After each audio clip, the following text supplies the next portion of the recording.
Hey Panthers, welcome back to this Thursday edition of Panther Paw News. Today is October 26, 2023, and it is National Pumpkin Day. Did you know that pumpkins are rather durable and can even grow on damaged vines? So Panthers, let's squish our way into the announcements. News from the library. Do you love books and like to volunteer? Then please consider being a library MVP. Stop in the library for an application and more information. FRMS vs. Cancer is sponsoring a Halloween costume party for the breast cancer charities.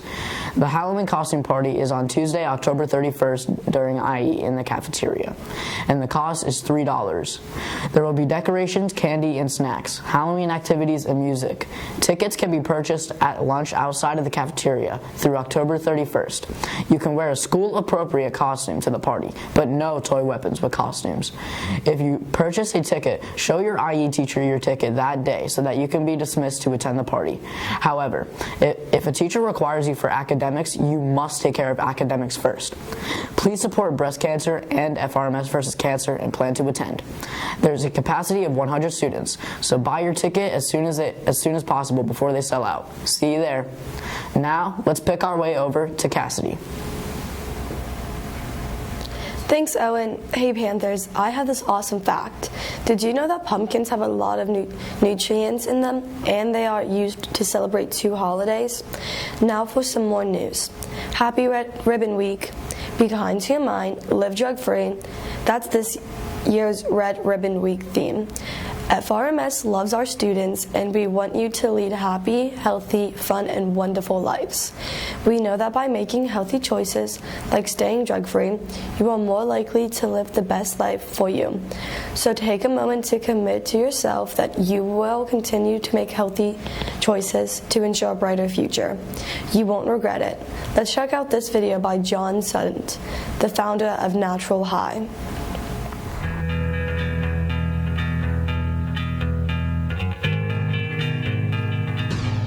Yeah, Steve and Eric, they had dreams. They were good athletes. They loved the outdoors. They loved the ocean, and they were smart. You know, they were loving life when we were growing up. They were just on a good path. You know, just really enjoying life, and they got sidetracked.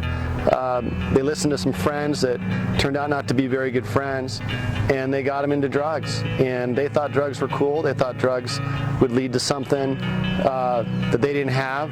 They thought they'd try to fit in and you know, kick it up a notch by doing drugs. I remember running up my grandma's driveway to see him, and he would always be coming up from the garage, and he would greet me with a big hug, and I just remember how much I loved him. Yeah, in high school, when Steve got addicted, you know, he thought he could experiment and get away with it, and he got addicted, and I knew this was going to be a rough road. I remember seeing Steve when he came home, and he just looked like a ghost.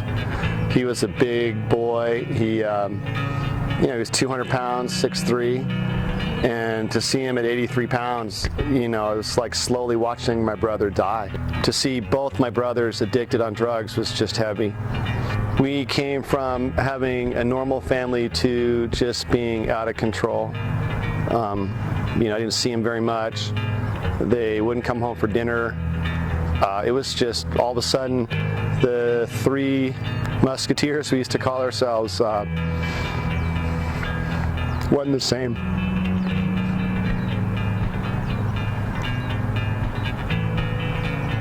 I remember sitting down with Steven and telling him if he didn't stop, he was going to die. He had seizures and was lying on the floor. And then I knew that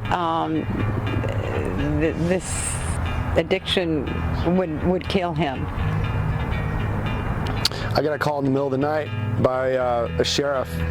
I remember the day that he was gone. I was running up the stairs to see him, and he didn't come up from the garage.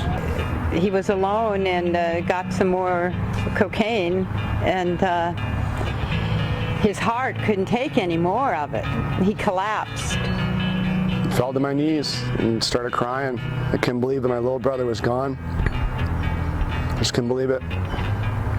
I looked at my grandma, and she had her face in her hands, and he was gone. I was mad. I was angry. And mostly at him. You know, I was mad that he had left me for drugs, basically. Stephen left behind a little girl. Stephen left behind a 5-year-old girl. I mean, drugs were so powerful. His daughter was more important to him than anything. The drugs overpowered his love for me. Eric, you know, he started smoking pot, which is a gateway drug, and it led to worse drugs. And he ended up taking some pretty strong drugs, and he ended up getting a full-blown depression, and he couldn't think straight. And Eric spent 8 years in a mental institution. The drugs changed Eric forever, and he was never the same. And when he got out, the poor young man was half the person he was when he went in, and couldn't pull it together.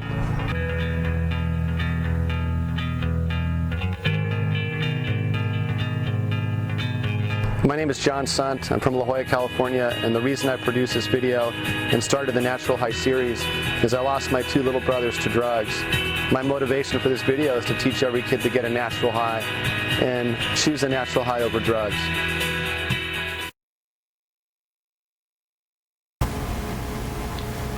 During Red Ribbon Week, the FRMS Student Council will be selling candy grams during lunch for only 50 cents each.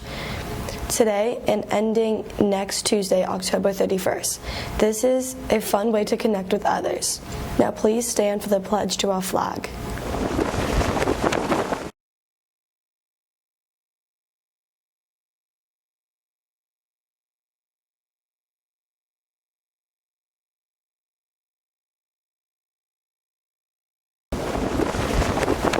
Before we go, it's time for the joke of the day. Okay, let's hear it. Why was Cinderella bad at football? I don't know. Why? Because she had a pumpkin for a coach. Okay, Panthers. Now it's time to get to class. See you next time on Panther Paw News. Bye.